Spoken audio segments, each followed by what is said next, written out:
if you have an employer-sponsored health plan, there are federally regulated processes for prior authorization for any employer-sponsored health plan. And that's a big chunk of American healthcare. I think it's 60% or so of commercial plans. That process in and of itself, when we started this, we realized that plans rarely followed the rules with ERISA.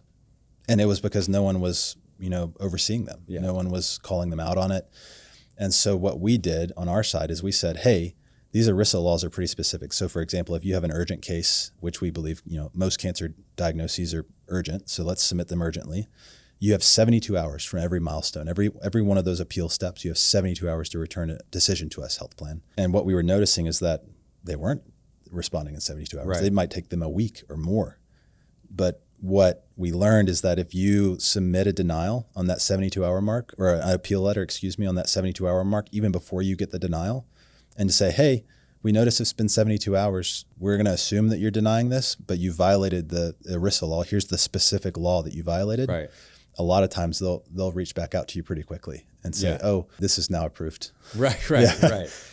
Because the worst thing that can happen for an insurance company is to break the law. Right. Like that creates a lot of liability for them. Right. I mean, you guys would literally write the rule or the law into the letter. Yeah, we'd make sure that all of the relevant information was in the letter. Yeah. Whether that be the law, clinical research, even specific health plan clauses. So employer-sponsored health plans can have unique processes in and of themselves that are even more strict than what ERISA governs. So let's say, make up a company XYZ that has a self-funded insurance policy and they're in Oklahoma.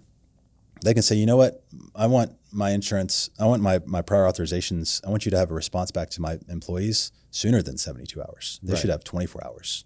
And so there's specific cases like that where you have to know those things really, really well. And it's important to get your SPDs, which is a standard document that every employer gives their employees that outlines all of these things for their benefits. And then also looking at the health plan policy, looking at the medical policy.